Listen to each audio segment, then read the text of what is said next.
Result ये हुआ कि दादाजी को उसे घर ले गए और उसकी ठीक ठाक सुताई कर दी। दूसरे बच्चे इंजन की ड्राइंग बनाते हैं और तू कछुआ बनाती है। क्या तू इस काबिल भी है कि तेरे पेरेंट्स को स्कूल बुलाया जाए? जोंग रुओशुए बिस्तर पर लेटी हुई जोर जोर से रो रही थी। क्या यही एक टॉपर और एक बैक बेंचर के बीच का फर्क है? ये तो बहुत नाइंसाफी है। सर्दियों के शुरुआत की दोपहर थी, धूप थोड़ी चुभने वाली थी, रिसेस का टाइम था। ग्राउंड में हर जगह बच्चे मस्ती कर रहे थे और ग्राउंड के कोने में जोंग रुओशुए को बच्चों की एक भीड़ ने घेर रखा था। वो किसी छोटी प्रिंसेस की तरह लग रही थी जिसे सब देख रहे हो। बेशक असली हीरो वो चांदी के रंग का स्क्वायर शेप का छोटा सा बॉक्स था जो उसके हाथ में था। वाह, क्या ये वही फेमस वॉकमैन है सोनी का? मैंने इसे मैगजीन में देखा था। सुना है ये बहुत महंगा आता है, कई 100 रुपए का। जोंग रुओशुए जल्दी सुनाओ हमें भी, इसमें किसके गाने हैं? जोंग रुओशुए ने पूरे एटीट्यूड से हेडफोन्स अपनी गर्दन पर लटकाए और प्ले बटन दबा दिया। भले ही पढ़ाई में वो एकदम जीरो थी, पर कूल गैजेट दिखाने में पूरे स्कूल में उसे कोई टक्कर नहीं दे सकता था। जोंग रुओशुए शो ऑफ करते हुए बोली, ये वॉकमैन TPSL2 मॉडल है। दादाजी जोंग ने किसी से कहकर फ्रेंडशिप स्टोर से स्पेशल मंगवाया है। पूरे युहोंग प्राइमरी स्कूल में ये इकलौता पीस है। इसमें टेरेसा टैंक का टियान मिमी गाना चल रहा है। मेरे दादाजी मुझे ये सुनने नहीं देते। मैं इसे चुपके से बाहर लेकर आई हूँ क्योंकि चेंचेन भाई ने कहा था कि उन्हें इसका रिकॉर्डिंग फंक्शन यूज करना है। लेकिन उसने इस बात पर बिल्कुल ध्यान नहीं दिया कि बास्केटबॉल पोल के ठीक पीछे कुछ लालच भरी आंखें उसके हाथ में पकड़े उस वॉकमैन को ठीक से घूर रही थी। वो क्लास 6 के कुछ स्कूल बुलीज थे और उनका लीडर वही मोटा दालियू था जिससे पिछली बार लेइटिंग ने पैंट में टॉयलेट करवा दी थी। उस दिन अपनी बेइज्जती करवाने के बाद से वो स्कूल में कई दिनों तक शांत बैठा था, पर आज वो डरावना काला कुत्ता वहां नहीं था और वो पाइप ठीक करने वाला लड़का भी वहां नहीं था। वहां सिर्फ ये बेवकूफ से दिखने वाली और पैसे वाली छोटी लड़की अकेले थी। मोटे के बगल वाले चमचे ने अपना थूक निकला। सुना है ब्लैक मार्केट में ये 500 रुपए का बिकता है। इतने पैसों में तो हम पूरे साल वीडियो पार्लर में हांगकांग की मूवीज देख सकते हैं। क्यों भाई, ये चीज तो सच में बहुत कीमती है। मोटे दालियों ने अपनी आंखें छोटी की। उसकी आंखों में एक गंदी और खतरनाक चमक आ गई। पिछली बार कुत्ते से मिलने वाली बेइज्जती का बदला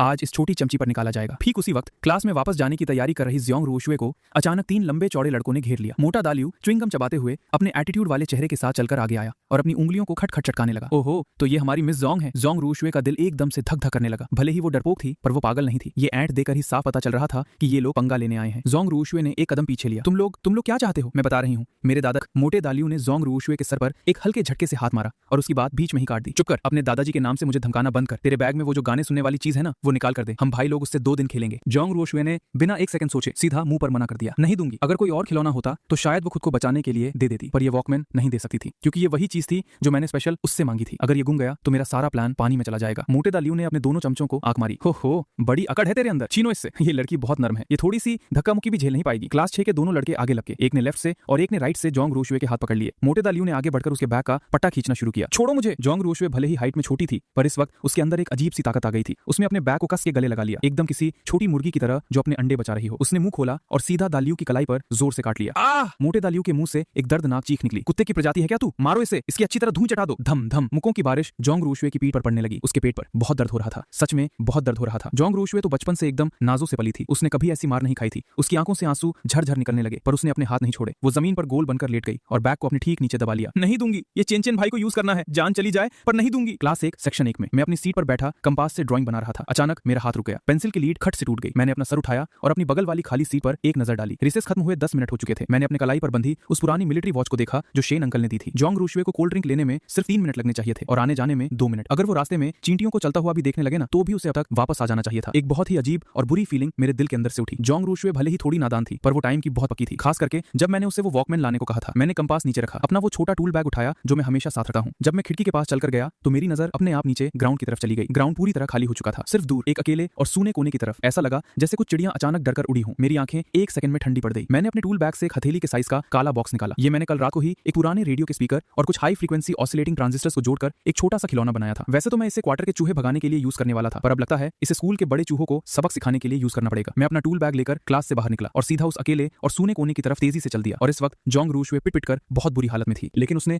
अभी भी अपने बैग को कस के दबा रखा था। मोटा दालियू गुस्से से पागल हो रहा था। उसने सोचा नहीं था कि ये छोटी लड़की इतनी जिद्दी होगी। दालियू ने पास पड़ी एक लकड़ी उठाई और उसे गुस्से में हवा में उठा लिया। कमीने, प्यार से मांग रहा था तो नहीं दी। आखिरी बार पूछ रहा हूँ, देगी या नहीं? अगर नहीं दी तो तेरा हाथ तोड़ दूंगा। जोंग रुओशुए ने अपनी सूजी हुई आंखों से ऊपर उठी उस लकड़ी को देखा। वो डर के मारे थर थर कांप रही थी, लेकिन दादाजी ने कहा था कि जोंग फैमिली का खून कभी डर कर पीछे नहीं हटा। जोंग रुओशुए ने अपने दांत पीसकर 2 शब्द निकाले, नहीं दूंगी। मोटे दालियू ने लकड़ी जोर से घुमाई और ठीक नीचे मारने वाला था। तो अब ये ले। ठीक उसी वक्त जी एक बहुत ही चुभने वाली, एकदम कान फाड़ देने वाली ऐसी हाई फ्रीक्वेंसी आवाज जो सीधा दिमाग के अंदर घुस जाए बिना किसी वार्निंग के ठीक वहां अचानक फट पड़ी। वो आवाज कोई नॉर्मल शोर जैसी नहीं थी। वो ऐसी लग रही थी जैसे हजारों स्टील की सुइयां एक साथ कान के पर्दों के अंदर घुस रही हूं। उसने कान के अंदर के बैलेंस सिस्टम को इतनी बुरी तरह हिला दिया कि अचानक से चक्कर आने लगे और उल्टी आने जैसी फीलिंग होने लगी। खटांग लकड़ी जमीन पर गिर गई। मोटे दालियू ने दोनों हाथों से अपने कान पकड़े और एक दर्दनाक चीख मारी, पर उसे अपनी खुद की आवाज सुनाई नहीं दे रही थी क्योंकि उसके दिमाग के अंदर सिर्फ जज जज जज की इलेक्ट्रिक आवाज चल रही थी। पूरी दुनिया घूमने लगी, उल्टी आने लगी। ऐसा लग रहा था दिमाग फट जाएगा। उसके दोनों चमचों का हाल तो और भी बुरा था। वो ठीक जमीन पर घुटनों के बल गिर पड़े। उनके मुंह से सफेद झाग निकल रहा था और वो किसी मिर्गी के मरीजों की तरह जमीन पर तड़प रहे थे। ये था था मेरा बनाया हुआ masterpiece, portable high frequency sonic repeller. इसकी फ्रीक्वेंसी लगभग 19,000 हर्ट्ज पर सेकंड थी। ये एक बहुत ही स्पेशल फ्रीक्वेंसी होती है। बड़े लोगों के कान थोड़े कमजोर होते हैं, इसलिए उन्हें ये ठीक से सुनाई नहीं देती, लेकिन बच्चों के सेंसिटिव कानों के लिए ये सीधा किसी सोनिक बायो वेपन जैसा काम करता है। जोंग रोशुए ने भी ये आवाज सुनी। उसे भी बहुत अजीब और बुरी फीलिंग आई। उसके कानों में ऐसी आवाज थी जैसे बहुत सारी मधुमक्खियां भिना रही हों, लेकिन क्योंकि वो थोड़ा दूर थी और वो जमीन पर लेटी हुई थी, उसके सर पर बैग रखा था, इसलिए उसे इसका असर थोड़ा कम हो रहा था। मोटा दालियो दर्द के मारे जमीन पर गोल गोल घूम रहा था। कौन कौन है? ठीक उसी वक्त स्कूल के गेट पर खड़ी होंकी कार के अंदर आराम कर रहे लेटिंग ने अचानक अपनी आंखें खोल ली। उसके कान ठीक आगे की तरफ सीधे खड़े हो गए और उसने ठीक स्कूल की तरफ अपना सर घुमाया। 19,000 हर्ट्ज इंसानों के लिए ये सिर्फ शोर है, लेकिन कुत्तों के लिए, जिनकी सुनने की लिमिट 45,000 हर्ट्ज तक होती है, उनके लिए ये सीधा एक एयर रेड सायरन जैसा होता है। ये मैंने खुद एक स्पेशल फ्रीक्वेंसी बनाई थी जो सिर्फ तभी ऑन की जाती है जब मैं किसी बहुत बड़े खतरे में हूं या मुझे किसी की तुरंत मदद चाहिए हो। भाऊ लेटिंग किसी पागल जानवर की तरह भौंका और उसने पूरी ताकत से गाड़ी के दरवाजे पर टक्कर मारनी शुरू कर दी। ड्राइविंग सीट पर बैठे ड्राइवर शियाओ वांग की तो जान ही निकल गई। लेटिंग क्या हो गया? शोर मत कर। दूसरी तरफ मोटा दालियो का दिमाग पूरी तरह घूम चुका था। जब उसने मुझे अपने पास आते हुए देखा, उसे ऐसा लगा जैसे उसने कोई खौफनाक ठीक भूत देख लिया हो। मत, मेरे पास मत आना, मैं अब नहीं छीनूंगा, मेरी गलती थी। मैंने उस पर ठीक थोड़ा सा भी ध्यान नहीं दिया। मैं सीधा चलकर उस कोने में गया और वहां अभी भी जमीन पर सिकुड़ कर लेटी हुई जियांग रोशुए को देखा। जियांग रोशुए के चेहरे पर नीले और लाल निशान थे। उसके होठों के ठीक किनारे पर चोट लगी थी, लेकिन उसके हाथों ने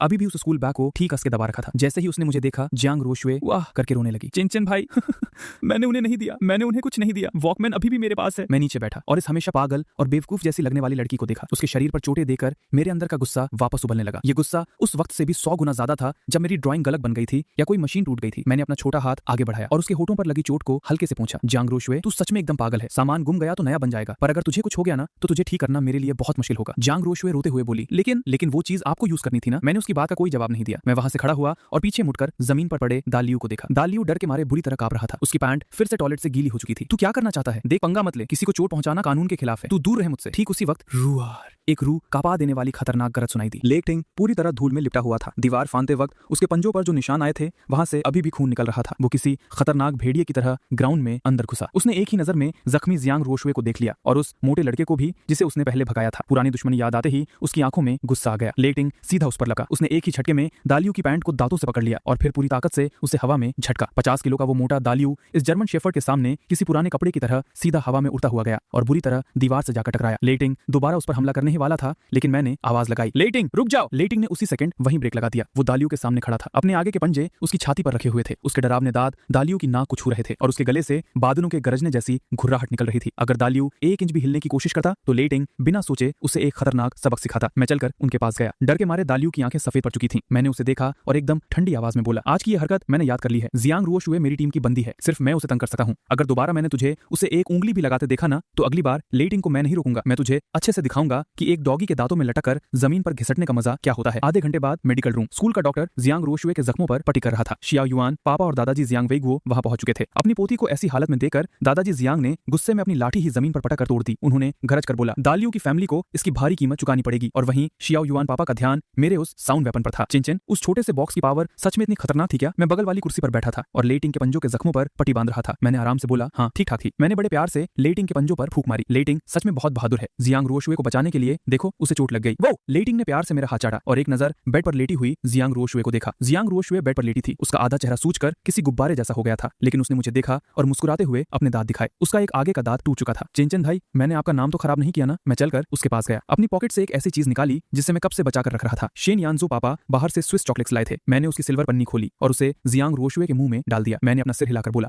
तूने नाम खराब नहीं किया। आज से तू मेरी चमची नहीं है, तू मेरी नंबर 2 पार्टनर है। नंबर 1 लेटिंग है। जियांग रोशुए उस चॉकलेट को चूस रही थी। उसकी मिठास से उसका दिल पिघल गया। ये मार खाना पूरा वसूल हो गया, एकदम मस्त वसूल हो गया। रात बहुत गहरी और शांत थी। मैं अपनी वर्क टेबल के सामने बैठा था। टेबल पर वही वॉकमैन रखा था जिस पर जियांग रोशुए के ब्लड के निशान थे। मैंने उससे गाने नहीं सुने, बल्कि मैंने उसका कवर पूरा खोल दिया और उसके अंदर का मैग्नेटिक हेड और एम्पलीफायर सर्किट बाहर निकाल लिया। मुझे अपना वादा पूरा करना था। इस वॉकमैन का यूज करके और अपने पुराने क्रैक किए हुए फ्रीक्वेंसी पैरामीटर्स को मिलाकर मुझे एक असली सिग्नल ट्रैकर बनाना था। उसके बाद मैंने अपने हाथ में सोल्डरिंग आयरन पकड़ा। टेबल लैंप की रोशनी में मेरी आंखें एकदम ठंडी और खतरनाक लग रही थी। तुम लोग मुझे परेशान करो तो चलेगा, लेकिन अगर तुमने मेरे डॉगी को तंग किया, मेरी दोस्त को रुलाया और सबसे बड़ी बात मेरे पापा को घर आने से रोका, तो फिर इसके आगे मेरे गुस्से के लिए तैयार रहना। खिड़की के बाहर लेटिंग अपने डॉग हाउस में लेटा था, अपने जख्मों को साफ कर रहा था। उसकी आंखें साउथ के आसमान की तरफ देख रही थी। वहां एक बहुत बड़ा तूफान बन रहा था और इस बार हम पूरी तरह से तैयार थे। अगले दिन दालियो ने स्कूल बदल लिया। सुना है कि अब जब भी वो कोई ज़्ज़ की इलेक्ट्रिक आवाज सुनता है तो घबराहट के मारे डर जाता है और पैंट में टॉयलेट कर देता है। यहाँ तक कि घर में पानी उबलने की सीटी सुनकर भी वो डर के मारे बेहोश हो जाता है। डॉक्टर्स ने उसे बताया है PTSD। उसके बाद के दिन बहुत आराम और शांति से गुजरे। किसी ने भी मुझे या जियांग रोशुए को तंग करने की हिम्मत नहीं की, क्योंकि सबको पता चल गया था कि मेरे बगल में हमेशा एक खतरनाक बड़ा वुल्फ डॉग रक्षक बनकर घूमता है और मेरे पास एक अजीब सी खतरनाक मशीन है। ढलती सर्दियों की एक सुबह थी। बाहर अभी कोहरा ठीक से छटना बाकी था, लेकिन बिल्डिंग नंबर 1 का माहौल उस कोहरे से भी ज्यादा भारी और डरावना हो चुका था। आधे घंटे पहले सिक्योरिटी गार्ड्स ने एक पार्सल भेजा था। वो पार्सल बहुत मोटे ब्राउन पेपर में लिपटा हुआ था और उसके ऊपर ढेर सारी टेप चिपकाई गई थी। उस पर भेजने वाले का कोई एड्रेस नहीं था, सिर्फ एक धुंधली सी स्टैंप लगी थी, यूनान रुईली 1985.10.1x। पाने वाले के कॉलम में टेढ़े मेढ़े अक्षरों में एक लाइन लिखी थी, बिल्डिंग नंबर 1 में भेजना है, एक छोटे लड़के के लिए। इस वक्त ये पार्सल अकेला गार्डन के बीचों बीच खाली जगह पर रखा हुआ था। उसके चारों तरफ 10 मीटर तक पीली खतरे की लाइन लगा दी गई थी। बॉम्ब स्क्वाड के एक्सप्लोजिव्स एक्सपर्ट्स वहां पहुंच चुके थे। भारी बॉम्ब प्रूफ सूट पहने हुए, उनके हाथों में मेटल डिटेक्टर था और उनके माथे पर ठंडे पसीने की बूंदें टपक रही थी। Beep beep beep. डिटेक्टर में से तेज आवाज आने लगी। बॉम्ब स्क्वाड के लीडर का चेहरा डर से सफेद पड़ गया और उसने रिपोर्ट दी, कमांडर शियाओ को रिपोर्ट करो, पार्सल के अंदर बहुत भारी मेटल का रिएक्शन है और वहां बारूद के निशान भी साफ दिख रहे हैं। पहली नजर में देखकर यही लग रहा है कि ये एक घर पर बनाया गया आईईडी है। सबकी सेफ्टी के लिए मेरी एडवाइस है कि इसे तुरंत बॉम्ब डिस्पोजल टैंक में डालकर वहीं उड़ा दिया जाए। ड्राइंग रूम के बड़े शीशे वाले दरवाजे के पास पांचों मर्द शांति और टेंशन में खड़े थे। शेन यानझो पापा ठंडी नजरों से उस पार्सल को घूर रहे थे। ये यूनान बॉर्डर से भेजा गया है और सीधा चेन चेन के नाम पर। अगर ये कोई दुश्मन होता तो इतना बड़ा नाटक करने की क्या जरूरत थी? सीधा एक डायरेक्ट बॉम्ब भेज देता, लेकिन इस तरह करना सीधा मौत को बुलाना है। पर अगर क्या पता इसके अंदर बड़े भाई की भेजी हुई इकलौती क्लू हो तो? शियाओ युआन पापा ने एकदम आखिरी फैसला सुनाया, इसे उड़ा नहीं सकते। अगर गलती से इसके अंदर बड़े भाई की भेजी हुई टॉप सीक्रेट इंटेलिजेंस हुई तो इसे डिस्ट्रॉय करके हम सबसे बड़े गुनहगार बन जाएंगे। तो फिर करे क्या? इसे खोलेगा कौन? अगर ये सच में बॉम्ब निकला तो? लेहू पापा बेचैनी से अपने हाथ रगड़ रहे थे। मैं जाता हूँ, मेरी खाल मोटी है, मुझे बॉम्ब डिफ्यूज करने का एक्सपीरियंस है। जब इन लोगों की बहस चल रही थी, मैं पता नहीं कब ड्राइंग रूम के दरवाजे से निकलकर बाहर आ गया। मेरे हाथों में मेरा छोटा टूल बैग था। मैंने कोई बॉम्ब प्रूफ सूट नहीं पहना था और मैं आराम से चलकर उस खतरे से भरे पार्सल के पास चला गया। लेटिंग भाऊ। उसके बाद लेटिंग मेरे बगल में आकर खड़ा हो गया। हैरानी की बात यह थी कि ये मिलिट्री डॉग जिसे खतरे की पहचान थी, इस वक्त दुश्मन वाला गुस्सा बिल्कुल नहीं दिखा रहा था। उसके बाल खड़े नहीं हुए थे और वो घुर्राया भी नहीं था, बल्कि इसके उलट वो अपनी नाक से हवा सूंघ रहा था और उसके गले से एक बेचैनी भरी और एक पुरानी याद की रो देने वाली आवाज निकल रही थी। शियाओ युआन पापा का डर से चेहरा सफेद पड़ गया। वो तुरंत बाहर दौड़कर आने वाले थे। चिन चिन वापस आओ। मैं सेफ्टी लाइन के पास रुक गया। मैंने पीछे मुड़कर नहीं देखा। मेरी आवाज शांत थी। पापा पास मत आइए। लेटिंग कह रहा है कि ये बॉम्ब नहीं है। अगर ये बॉम्ब होता तो वो मुझ पर कूदकर मुझे पीछे धक्का दे देता। वो कह रहा है कि इसके अंदर उसकी बहुत जानी पहचानी खुशबू है। मैं पार्सल के सामने बैठ गया। बॉम्ब स्क्वाड लीडर की सांस अटक गई। बेटे हिलना मत। उसके अंदर से मशीन के टाइमर की आवाज आ रही है। मैंने अपना कान उस ब्राउन पेपर पर लगाया और आंखें बंद कर ली। ये टाइम बॉम्ब नहीं है, ये टिक की आवाज है। मेरी दुनिया में आवाज की एक शक्ल होती है। बॉम्ब के घड़ी वाले टाइमर की आवाज एकदम बोरिंग होती है, ठंडी होती है। उसमें एक जबरदस्ती वाला रिदम होता है। मैं अपने आप से बड़बड़ाया, लेकिन ये आवाज, इसके गियर्स के बीच का गैप बहुत ज्यादा है। स्प्रिंग की ताकत कम हो रही है। ये एक बहुत ही कॉम्प्लिकेटेड मैकेनिकल ट्रैप है। इसके अंदर एस्केपमेंट मैकेनिज्म जैसा कुछ लगा है। मैंने अपना सिर ऊपर उठाया और उन सारे डर से कांपते हुए बड़े लोगों को देखा। मुझे एक पेपर कटर दीजिए और एक 0.5 मिलीमीटर की टंगस्टन स्टील की सुई दीजिए। शियाओ युआन पापा ने एक लंबी सांस ली और हाथ से इशारा किया, दे दो इसे। क्योंकि मेरे बेटे ने कहा है कि ये मशीन है तो ये जरूर एक मशीन ही होगी। उन्हें मेरी टेक्निकल पावर पर एकदम अंधा भरोसा था। मैंने वो टूल्स हाथ में लिए, लेकिन मैंने सीधा टेप को नहीं काटा। मैंने पहले उस सुई को उस ब्राउन पेपर के गैप से बहुत आराम से अंदर डाला। मेरी उंगलियां बहुत ही हल्के से घूमी। कचाक, एक बहुत ही हल्की सी आवाज आई। वो किसी एंटी टेम्परिंग स्प्रिंग के खुलने की आवाज थी। पहला लॉक खुल गया था। तब जाकर मैंने कटर ब्लेड उठाया और एकदम किसी डॉक्टर की तरह ऊपर वाले ब्राउन पेपर को हल्के से काटा। जैसे ही वो पैकिंग पेपर हटा और उसके अंदर की असली चीज सामने आई, वहां खड़े सभी लोगों की सांसें रुक गई। वो कोई पेपर का डब्बा नहीं था, बल्कि एक भारी भरकम सैंडलवुड चंदन की लकड़ी का बॉक्स था। बॉक्स के ऊपर कोई चाबी लगाने का छेद नहीं था। उसकी जगह वहां ढेर सारे भूल भुलैया जैसे तांबे, कॉपर के स्लाइडर्स और घूमने वाले डायल्स लगे थे। ये एक बहुत ही पुरानी पर 80 के जमाने की नई टेक से बनी हुई heavenly secret lock TNG lock थी। शेन यानझो पापा की आंखें हैरानी से छोटी हो गईं। जैसा सोचा था इस तरह का लॉक बड़े भाई को सॉल्व करने का बड़ा शौक था। वो कहते थे कि ये हमारे पूर्वजों का बनाया हुआ कोड है, जो आज के इलेक्ट्रॉनिक पासवर्ड से भी ज्यादा सेफ है। उस बॉक्स से एक अजीब सी पुरानी महक आ रही थी, जिसमें हल्की सी बारूद की खुशबू थी, सीलन की महक और एक सस्ती सिगरेट की स्मेल भी थी। लेटिंग अब अपने आप को रोक नहीं पाया। उसने अपना बड़ा सा सर बॉक्स के पास किया और पागलों की तरह उसे सूंघने लगा। वाइन। उसकी आंखों से एक ही पल में आंसू बहने लगे। उसने वो खुशबू पहचान ली थी। वो जंग के मैदान की महक थी। ये वही महक थी जब वो अमू बॉक्स पीठ पर लादे अपने मास्टर के पीछे पीछे घने जंगल में भागता था। मैंने लेटिंग का सर सहलाया। मत रो, देखते हैं हमारे लिए क्या भेजा गया है। अगले 20 मिनट तक पूरे आंगन में ऐसी शांति थी कि सिर्फ हवा की आवाज सुनाई दे रही थी। मैं जमीन पर पालथी मारकर बैठा था, अपनी गोद में उस भारी लकड़ी के बॉक्स को पकड़े हुए था। ये सिर्फ कोई नॉर्मल पजल नहीं थी। ये फिजिक्स, साउंड वेव्स और मैकेनिकल स्ट्रक्चर का एक खतरनाक टेस्ट था। लेफ्ट साइड के स्लाइडर्स सीधा ग्रेविटी सेंसर से जुड़े थे। इसे 15 डिग्री से ज्यादा टेढ़ा नहीं किया जा सकता था। बीच वाला डायल ही असली पासवर्ड था, जिसके लिए अंदर की फायरिंग पिन की आवाज सुननी पड़ती थी। मेरी उंगलियां उन तांबे के ब्लॉक्स पर हवा की तरह तेजी से चल रही थी। कचाक कचाक जिज। मेटल के रगड़ने की आवाज कानों को बहुत सुकून दे रही थी। वहां खड़े सारे बॉम्ब स्क्वाड एक्सपर्ट्स दिमागी तौर पर सुन पड़ चुके थे। भाई ये क्या जादू चल रहा है? बिना किसी एक्सरे मशीन के, बिना किसी स्टेथोस्कोप के, सिर्फ हाथों के फील से इस हेवनली सीक्रेट लॉ को अंधे होकर खोल रहा है। क्या इस बच्चे के हाथों में कोई ऑटोमेटिक सेंसर लगा है? आखिरी स्टेप पर मैं अचानक रुक गया। मैंने बॉक्स के टॉप पर बने एक छोटे से छेद की तरफ इशारा किया। यहाँ पर एक स्पेशल मैग्नेटिक फील्ड चाहिए। इसके अंदर की गोलियां मैग्नेट से बनी है और उन्हें उल्टा सेट किया गया है। Magnetic field? सब लोग पागलों की तरह आसपास मैग्नेट ढूंढने लगे। ढूंढने की जरूरत नहीं है। मैंने अपने ओवरऑल की पॉकेट से वही शेन यानझो पापा का दिया हुआ आग में जला हुआ फर्स्ट क्लास मेरिट मेडल बाहर निकाला। ये मेरा लकी चार्म था जो मैं हमेशा पास रखता था। इस मेडल का मटेरियल एक स्पेशल कॉपर निकेल एलॉय है। भले ही इसकी मैग्नेटिक पावर थोड़ी कम है, पर अगर यही असली चाबी हुई तो मैंने एक लंबी सांस ली और उस मेडल के बैक साइड को बहुत आराम से उस छोटे छेद पर चिपका दिया। जैसे ही वो मेडल वहां चिपका, बॉक्स के अंदर से एक के बाद एक बहुत ही कॉम्प्लिकेटेड लॉक्स के खुलने की आवाज आने लगी। जैसे अंदर अंदर कोई मेटल का म्यूजिक बज रहा हो। फट, बॉक्स का ढक्कन खुल गया। बॉक्स 2 हिस्सों में बटा हुआ था। ऊपर वाले हिस्से में एक लाल रंग का वेलवेट का कपड़ा बिछा था। उस कपड़े के ऊपर कुछ चीजें एकदम लाइन से सजाकर रखी थी। आधा पैकेट डार्क यनमैन ब्रांड की सिगरेट का डब्बा पिचक चुका था और सीलन लगने से पीला पड़ गया था। लेहू पापा ने उसे एक ही नजर में पहचान लिया। उन्होंने कांपते हाथों से उसे उठाया। ये बड़े भाई की फेवरेट सिगरेट है। उन दिनों जब हमारे पास पैसे नहीं थे तो वो यही पीते थे। कहते थे इसका असर कड़क है और थकावट दूर करती है। वहां एक विंड प्रूफ लाइटर भी था जिसकी आउटर बॉडी पर एक बहुत गहरा निशान था। ये निशान तब का था जब इस लाइटर ने एक गोली रोक ली थी। और एक लाल धागे से बंधे हुए बालों का गुच्छा भी था। ये किसी औरत के बाल थे, बहुत लंबे और काले। शियाओ युआन पापा की आंखें तुरंत लाल हो गई। ये भाभी सुवान के बाल हैं। जब बड़े भाई मिशन पर जा रहे थे तो भाभी ने इन्हें काटकर उन्हें दिया था। कहा था कि इन्हें अपने पास रखना, ये हिफाजत करेंगे। ये सारी चीजें बड़े भाई हमेशा अपने पास रखते थे। ली जयान पापा का गला भर आया। उस साल उस बॉम्ब ब्लास्ट के बाद हमें सिर्फ उनके कपड़ों के कुछ टुकड़े मिले थे। हमें लगा था कि ये सब जलकर राख हो गया होगा। किसने सोचा था कि किसी ने इन्हें बचा कर रखा होगा। कौन है वो? कौन है जिसने उस मौत वाले जंग के मैदान से बड़े भाई के शहीद होने के बाद अपनी जान की बाजी लगाकर एक एक करके इन आखिरी निशानियों को जमा किया और इन्हें 4 साल तक बचा कर रखा। और ऊपर से उसे बिल्डिंग नंबर 1 का एड्रेस भी पता था और चेन के बारे में भी पता था। इन सारी निशानियों के ठीक नीचे एक कागज का टुकड़ा दबा हुआ था। उस कागज की हैंडराइटिंग बहुत खराब थी। ऐसा लग रहा था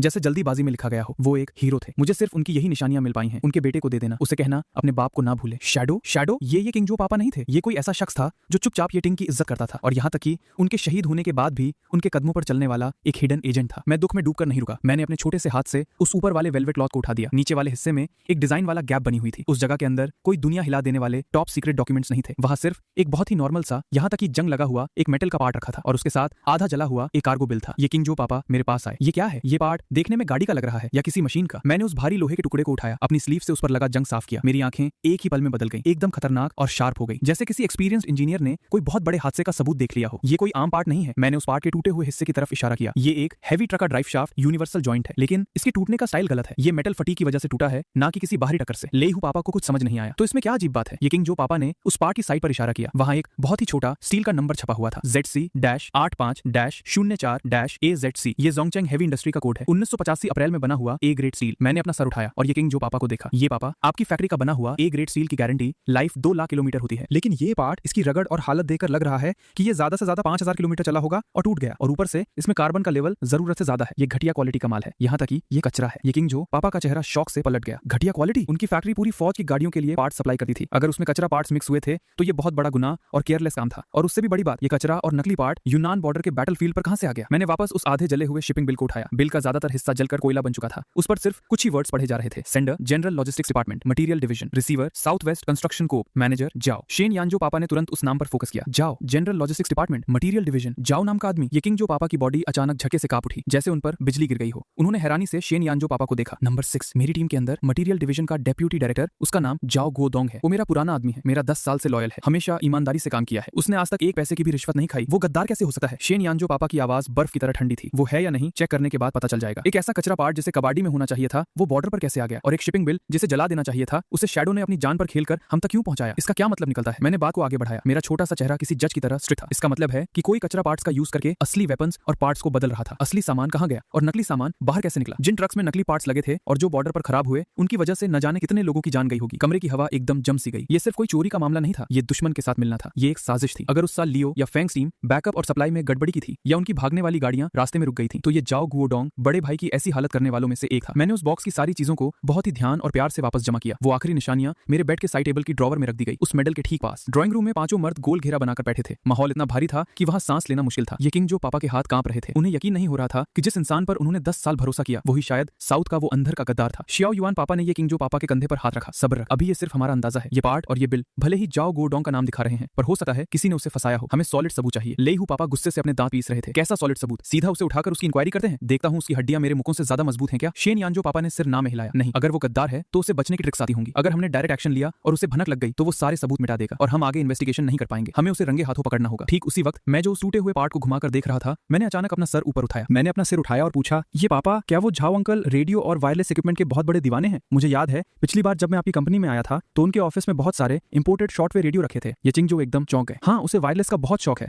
वो हमेशा अपने ऑफिस में उन एंटीना के साथ कुछ ना कुछ खुराफात करता रहता है। मेरे चेहरे पर मेरी उम्र से बिल्कुल अलग एक बहुत ही चालाक सी स्माइल आ गई। ये वो स्माइल थी जो एक शिकारी अपने शिकार को देकर देता है। जब उन्हें रेडियो का इतना ही शौक है तो क्यों ना हम उन्हें दुनिया का सबसे बेस्ट रेडियो गिफ्ट करें, एक ऐसा रेडियो जिस पर वो सब कुछ एकदम क्लियर सुन सकें और हम भी उनकी सारी बातें एकदम क्लियर सुन सकें। मैंने टेबल से पेपर और पेन उठाया और ड्राइंग करने लगा। वो एक बहुत ही खतरनाक सर्किट डायग्राम था। 2-वे फ्रीक्वेंसी कन्वर्जन, छुपा हुआ रिटर्न ट्रांसमिशन और वॉइस प्रिंट लॉकिंग। मैंने धीरे से कहा, अगली बार हम मछली पकड़ने का एक मस्त गेम खेलेंगे। बिल्डिंग नंबर 1 का बेसमेंट। मिशन शुरू होने से 12 घंटे पहले बेसमेंट के टेबल टेबल पर एक एकदम चमचमाता हुआ महंगे पेंट वाला जर्मन टेलीफुनकेन 9 बैंड शॉर्टवेव रेडियो रखा था। ये 80 के दशक के रेडियो दीवानों के लिए किसी रोल्स रॉयस से कम नहीं था। मार्केट में तो ये चीज मिलती ही नहीं थी। उस वक्त इस महंगी मशीन के पुर्जे पुर्जे खुले हुए थे। मैंने हाथों में एंटी स्टैटिक बैंड पहना हुआ था और एक छोटी सी चिमटी लेकर उस खचाखच भरे सर्किट बोर्ड पर किसी डॉक्टर की तरह एकदम बारीक सर्जरी कर रहा था। ये चिंगजो साइड में खड़े उस खुली हुई मशीन को देख रहे थे और उनके हाथों में पसीना आ रहा था। बेटा, क्या ये सच में काम करेगा? ये मशीन उन्होंने बहुत भारी पैसा देकर फ्रेंडशिप स्टोर से जुगाड़ी थी ताकि उस गद्दार झो गोडोंग को गिफ्ट कर सके। मैंने बिना सिर उठाए अपना काम जारी रखा। मेरे हाथ में बाल जितनी पतली एक तार थी जिसे मैंने बहुत ही सफाई से एक छोटे से कैपेसिटर के पिन पर वेल्ड कर दिया। फिर मैंने कहा, आप टेंशन मत लो, ये पापा जो अंकल को रेडियो चलाना आता है पर उसके अंदर का सिस्टम कैसे काम करता है ये उनकी समझ से बाहर है। मैंने उस कैपेसिटर की तरफ इशारा करते हुए कहा, मैंने इसके मेन सर्किट में एक एक्स्ट्रा हिडन सर्किट फिट कर दिया है। नॉर्मली ये कुछ नहीं करेगा, लेकिन जैसे ही झाओ अंकल इसका बटन दबाएंगे या कोई स्पेशल फ्रीक्वेंसी सेट करेंगे तो ये सर्किट चालू हो जाएगा। फिर ये उनके कमरे की सारी आवाजों को एक बहुत ही वीक सिग्नल में बदलकर मेन नेटवर्क के कचरे में छुपाकर हमें भेज देगा। शेन यानजो ये सब सुनकर पागल हो रहे थे। कचरे में सिग्नल छुपाना? भाई मानना पड़ेगा तेरा दिमाग।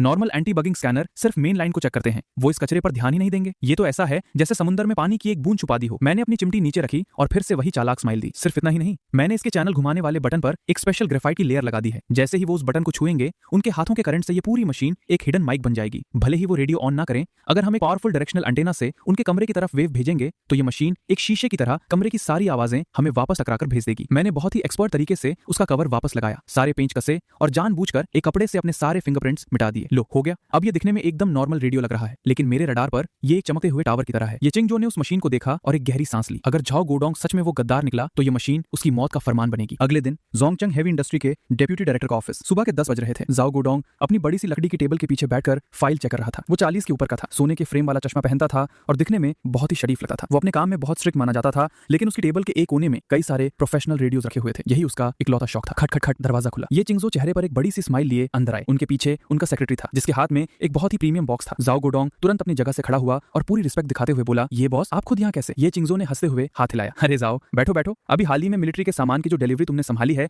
वो बहुत जबरदस्त थी। हेडक्वार्टर वाले हमारे काम से बहुत खुश हैं। तुम मेरे साथ 10 साल से काम कर रहे हो और हमेशा पूरी मेहनत की है। मुझे पता है तुम्हें और कोई शौक नहीं है, बस ये रेडियो के साथ खेलना पसंद है। ये चिंगजो ने सेक्रेटरी को बॉक्स टेबल पर रखने का इशारा किया। 2 दिन पहले मेरा एक दोस्त जर्मनी से एक बहुत गजब की चीज लाया था। मुझे तो इन सब का कुछ पता नहीं है, तो मैंने सोचा सही चीज सही आदमी के पास ही जानी चाहिए, इसलिए तुम्हारे लिए ले आया। झाओ गोडोंग ने बॉक्स खोला। जैसे ही उसकी नजर उस टेलीफंकन रेडियो पर पड़ी, उसकी आंखें फटी की फटी रह गईं। उसकी आंखों में एक अलग ही पागलपन और लालच दिख रहा था। एक रेडियो लवर होने के नाते उसे इसकी असली कीमत अच्छे से पता थी। झाओ गोडोंग के हाथ कांप रहे थे और वो पागलों की तरह उस रेडियो पर हाथ फेरने लगा। बॉस, ये तो बहुत ही महंगी चीज है, ये तो टॉप क्लास का माल है, पैसे फेंक कर भी मार्केट में नहीं मिलता। ये चिंगजो ने उसके कंधे पर हाथ रखा। अरे हम भाइयों में ये कैसी फॉर्मेलिटी? लेकिन बोलते वक्त ये चिंगजो की आंखों में एक दर्द की झलक आई जो तुरंत गायब भी हो गई। रखो इसे और मजे करो। अगर काम ऐसे ही झकास चलता रहा तो आगे और भी फारू चीजें मिलेंगी। लेकिन झाओ गोडोंग खुशी में अपना दिमाग पूरी तरह नहीं भूला था। सालों से छुपे हुए गद्दार होने के कारण वो बहुत ज्यादा अलर्ट रहता था। उसने शुक्रिया बोलते हुए बहुत ही कैजुअल तरीके से टेबल पर रखा पेचकस उठा लिया। बॉस, मेरी एक गंदी आदत है, जब भी नई मशीन हाथ में आती है तो मैं उसे खोलकर उसका सिस्टम चेक किए बिना नहीं रह पाता। आपको कोई प्रॉब्लम तो नहीं अगर मैं इसे खोल लूं? ये चिंगजो के चेहरे पर कोई टेंशन नहीं थी। उन्होंने आराम से एक सिगरेट जलाई।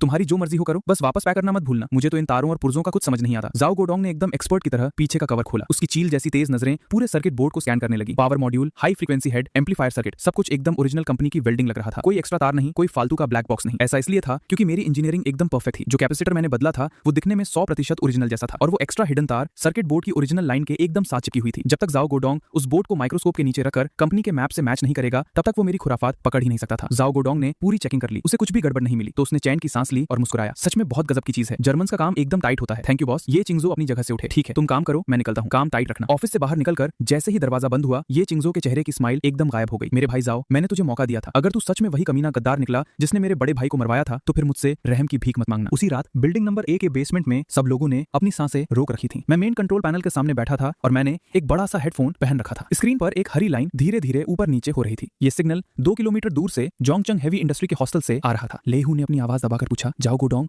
उस रेडियो को घर ले गया है, वो अभी क्या कर रहा है? मैंने स्क्रीन की लाइन की तरफ इशारा किया। वो रेडियो सुन रहा है, फ्रीक्वेंसी 99.5 है, म्यूजिक चैनल है, वो रेडियो को टेस्ट कर रहा है। तभी मैं अचानक सीधा होकर बैठ गया। एक सेकंड, फ्रीक्वेंसी चेंज हो रही है। स्क्रीन की लाइन अचानक जोर जोर से हिलने लगी। फ्रीक्वेंसी नॉर्मल रेडियो लाइन से हटकर एक बहुत ही लो शॉर्टवेव चैनल पर शिफ्ट हो गई थी। वो मैसेज भेज रहा है। शन यंजो की आंखें खतरनाक हो गईं और उसने तुरंत दूसरा हेडफोन पहन लिया। हेडफोन के अंदर से एक बहुत ही सेट पैटर्न में आवाज आ रही थी, जैसे कोई लकट बग्गा पेट ठोक रहा हो। Did did did. ये जो गोडोंग था जो रेडियो में एक्सटर्नल वायर लगाकर मॉर्स कोड में मैसेज भेज रहा था। मेरे हिडन सर्किट की वजह से वो जो भी मैसेज भेज रहा था वो पूरा का पूरा हमारे पास छप कर आ रहा था। शन यंजो ने तुरंत पेन उठाया और पेपर पर तेजी से लिखने लगा। माल, बिल्डिंग नंबर 1, साल 85, बेकार माल, ऑर्डर, भागना है। धड़ाम। ये चिंगजो ने जोर से अपना मुक्का टेबल पर मारा। उनकी आंखें एकदम लाल हो चुकी थीं। भले ही वो इस बात के लिए पहले से तैयार थे, लेकिन अपनी आंखों के सामने इस गद्दारी का सबूत देखकर गुस्से से उनका शरीर कांपने लगा। सच में यही साला है, साल 85 का बेकार माल। इसका मतलब मतलब वो टूटा हुआ जॉइंट वो बाइंग डिपार्टमेंट में था। उसी फ्रंट लाइन पर हमारे जवानों को वो रद्दी माल भेजा था। हेडफोन के अंदर मैसेज भेजना बंद हो गया और उसके तुरंत बाद एक बहुत ही डरावनी और भारी आदमी की आवाज आई, साले ये चिंगजो और साला ये टिंग मरकर 4 साल हो गए, फिर भी शांति नहीं है। अपने पीछे उस नाजायज औलाद को छोड़ गया छानबीन करने के लिए। अगर तुम लोग मुझे जिंदा नहीं छोड़ोगे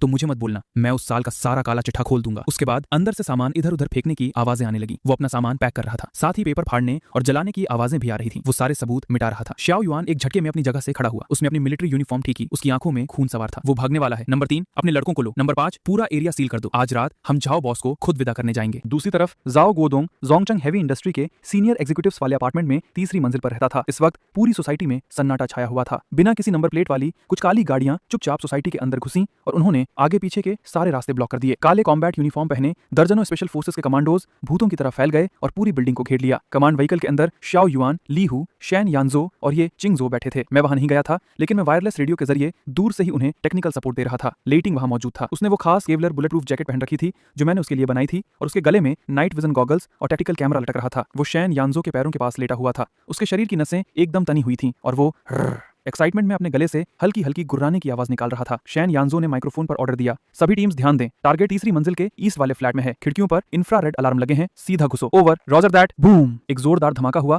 और तीसरी मंजिल के लोहे के दरवाजे को बम से सीधा उड़ा दिया गया। कोई हिलेगा नहीं। स्पेशल फोर्सेस के कमांडोज कमरे में घुस गए, लेकिन ड्राइंग रूम एकदम खाली था। टेबल पर बस वही महंगी टेलीफोन रेडियो रखी हुई थी जिसमें से ची ची की आवाज आ रही थी। बेडरूम की खिड़की पूरी खुली हुई थी और पर्दे हवा में पागलों की तरह उड़ रहे थे। खिड़की के फ्रेम पर एक माउंटेनियरिंग वाली रस्सी लटक रही थी। रिपोर्ट, टारगेट खिड़की से कूद गया है, वो पीछे वाली गली की तरफ भागा है। शाओ युआन जोर से चिल्लाए, पीछा करो। जो गुओडोंग आखिर सालों से छुपा हुआ एक शातिर जासूस था। वो सच में बिल्डिंग से नहीं कूदा था, बल्कि रस्सी का इस्तेमाल करके दूसरी मंजिल के एसी वाले बॉक्स पर उतरा था और वहां से छलांग लगाकर पीछे वाली गली के अंधेरे में गायब हो गया। उसके हाथ में एक काला ब्रीफकेस था जिसमें उसके फॉरेन बैंक अकाउंट्स की पासबुक और कुछ महंगे गहने भरे हुए थे। जाओ गुओडोंग की सांसें फूल रही थीं और भागते भागते उसका चश्मा भी टेढ़ा हो गया था। ये इतनी जल्दी कैसे आ गए? वो बहुत ही एक्सपर्ट तरीके से उस कबाड़ से भरी गली को पार कर रहा था। ये भागने का रास्ता उसने बहुत पहले से प्लान करके रखा था। सामने ही 2 मीटर ऊंची एक दीवार थी, बस इस दीवार को पार करना था और बाहर झुग्गी झोपड़ियों वाला एक बहुत ही कॉम्प्लेक्स एरिया था। वहां जाकर किसी भी कोने में छुप जाता तो भगवान भी उसे नहीं ढूंढ पाता। वो दीवार की तरफ भागा, उसने स्पीड पकड़ी, छलांग लगाई और अपने दोनों हाथों से दीवार के किनारे को पकड़ लिया। एक ट्रेंड एजेंट होने के नाते उसकी बॉडी अभी भी बहुत फुर्तीली थी। उसने पूरी ताकत लगाकर खुद को ऊपर खींचा, हवा में उछला और दीवार के ऊपर जाकर बैठ गया।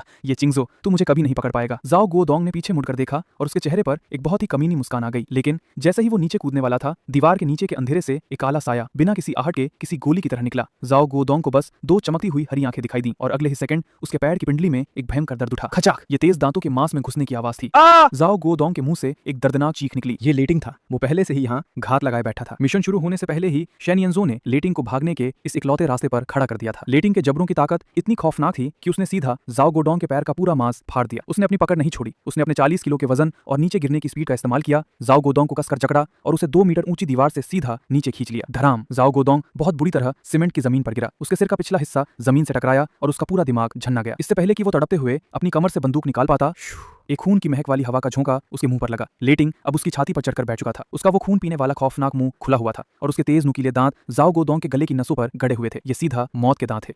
लेटिंग ने एक खौफनाक गुर्राहट छोड़ी। जाओ गुओडोंग की तो रूह कांप गई। उसका पूरा शरीर पत्थर बन गया। उसकी एक उंगली हिलाने की भी हिम्मत नहीं हो रही थी। बचाओ, वो उस कुत्ते की आंखों में देख रहा था। वो किसी नॉर्मल कुत्ते की आंखें नहीं थी। उन आंखों में सिर्फ और सिर्फ नफरत भरी हुई थी, जैसे उसने पहचान लिया हो कि ये कमीना कौन है। तभी कई सारी तेज टॉर्च की लाइट्स उन पर पड़ी। शाओ युआन, ली हु और ये चिंगजो लंबे लंबे कदम रखते हुए वहां पहुंच गए। ले हु भागकर आगे आया। उसने जाओ गुओडोंग की गिरी हुई बंदूक को लात मारकर दूर फेंका और फिर उसका कॉलर पकड़कर उसे किसी मरे हुए कुत्ते की तरह हवा में उठा लिया। भागना, अब भागकर दिखा, मेरे बड़े भाई को मरवा दिया, मिलिट्री के माल में घपला किया, तेरी कितनी जाने हैं जो तू इस नुकसान को भर पाएगा। धराम, लेहू ने जाओ गुओडोंग के पेट में एक जोरदार मुक्का जड़ा। जाओ गुओडोंग ने आंख करके खटा पानी उल्टी कर दिया और दर्द के मारे झींगे की तरह सिकुड़ गया। ये चिंगजो चलकर उसके पास आए। वो अपने इस 10 साल पुराने साथी को देख रहे थे। उनकी आंखों में बहुत ही अजीब से भाव थे। ये चिंगजो की आवाज बहुत ही शांत थी, लेकिन उसमें एक बर्फीली ठंडक थी। जाओ, वो रेडियो कैसा काम कर रहा है? जाओ गुओडोंग एक पल के लिए सुन्न पड़ गया और फिर उसे सब समझ आ गया। उसने एक बहुत ही दर्दनाक हंसी हंसते हुए कहा, तो तुम्हें मुझ पर पहले से ही शक था। ये चिंगजो, तू बहुत हरामी है। एक रेडियो गिफ्ट किया और उसमें भी बग लगा दिया। चटाक, ये चिंगजो का गुस्सा अचानक फट पड़ा और उन्होंने जो गुओडोंग के मुंह पर एक जोरदार थप्पड़ जड़ दिया। तूने बॉर्डर पर रद्दी पार्ट्स भेजे जिसकी वजह से ट्रांसपोर्ट ट्रक बीच रास्ते में खराब हो गया। तेरी वजह से फैंग्स स्क्वाड बिना खाने पीने के जंगल में फंस गई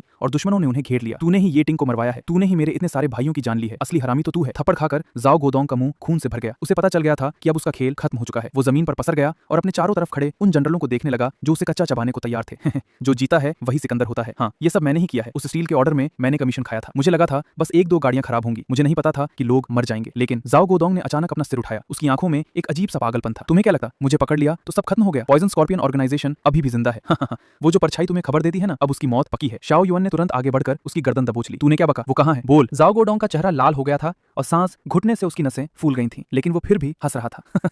वो गोल्डन ट्रायंगल में है। पॉइजन स्कॉर्पियन ने पूरा जाल बिछा दिया है। 5 दिन बाद उसकी मौत का दिन है। तुम लोग वहां नहीं जा सकते। वो मौत का कुआं है, जो भी वहां जाएगा वो मरेगा। शेन यानजो आगे आया। उसके हाथों में एक चाकू बिजली की तरह घूम रहा था। जाओ गोडोंग, शायद तू भूल गया है कि मेरा काम क्या है। तुझे मिलिट्री इंटेल हेडक्वार्टर ले जाकर मेरे पास ऐसे सैकड़ों तरीके हैं जिनसे मैं तेरा मुंह खुलवा सकता हूं। उस जाल का एक एक पॉइंट, एक एक लोकेशन तू सब उगलेगा। सियाओ युआन ने ऑर्डर दिया, ले जाओ इसे। स्पेशल फोर्सेस के कमांडोज टूट पड़े और जाओ गोडोंग को किसी मरे हुए सुअर की तरह घसीटकर गाड़ी में डाल दिया। बिल्डिंग नंबर 1 में वापस आते आते सुबह होने वाली थी। जाओ गोडोंग को रातों रात मिलिट्री इंटेल भेज दिया गया था ताकि उससे पूछताछ की जा सके। और इधर बिल्डिंग नंबर 1 के ड्राइंग रूम में मैं लेटिंग को गले लगाए बैठा था और चेक कर रहा था कि कहीं उस लड़ाई में उसे कोई चोट तो नहीं आई। मैंने अपना सिर उठाया और उन 5 आदमियों के टेंशन से भरे चेहरों को देखकर कहा, पापा, उस गंदे अंकल ने कहा कि शैडो अंकल के पास सिर्फ 5 दिन का टाइम बचा है। शाओ युआन ने हाँ में सिर हिलाया। वो मैप के पास गए और उस लाल रंग के स्टार मार्क को देखने लगे। वो गोल्डन ट्रायंगल का बीचों बीच का इलाका था। वो एक ऐसी जगह थी जहां कोई कानून नहीं चलता था। ड्रग्स माफियाओं और वॉर लॉर्ड्स का असली नर्क। 5 दिन। सियाओ युआन ने एक गहरी सांस ली। अगर हम ऑफिशियल तरीके से बॉर्डर पार करने की परमिशन मांगेंगे तो पेपर वर्क में ही कम से कम 1 हफ्ता लग जाएगा। हमारे पास टाइम नहीं है। ली हू ने मेरी मॉडिफाई की हुई स्नाइपर राइफल को जोर से टेबल पर पटका। तो फिर ऑफिशियल तरीके को मारो गोली। मैं अब छुट्टियों पर जा रहा हूँ, यूनान घूमने जा रहा हूँ और अपनी सेफ्टी के लिए एक बंदूक साथ ले जाना कोई गलत बात थोड़ी है। ली जियान ने अपना चश्मा उतारा और उसे साफ करते हुए कहा, मैं भी चलूंगा। उस इलाके में जहरीले कीड़े और खतरनाक बीमारियां बहुत हैं। वहां एक डॉक्टर का होना जरूरी है। मैं अपने साथ बेस्ट एंटी वेनम और अपनी सर्जरी वाली छुड़ियां लेकर जाऊंगा। ये चिंगजो ने एक नक्शा बाहर निकाला। सामान और हथियारों का जुगाड़ मैं करूंगा। चाइना म्यांमार बॉर्डर पर मेरे कुछ स्मगलिंग वाले रूट्स हैं। हम चेकिंग पोस्ट को चकमा देकर सीधा हथियार वहां पहुंचा देंगे। शेन यानजो एक सैटेलाइट फोन सेट कर रहा था। इंटेलिजेंस का काम मेरे ऊपर छोड़ दो। मैंने वहां के अपने भाइयों से कांटेक्ट कर लिया है। वो हमें वहां रिसीव कर लेंगे। 5 आदमियों का फैसला एकदम एक था। भाड़ में गए सारे रूल्स, भाड़ में गए सारे ऑफिशियल ऑर्डर्स। जब भाई की जान खतरे में हो तो चाहे वो मौत का नर्क ही क्यों ना हो, वो वहां घुसकर तबाही मचा देंगे। तभी एक बहुत ही छोटी लेकिन एकदम सॉलिड आवाज गूंजी, मैं भी जाऊंगा।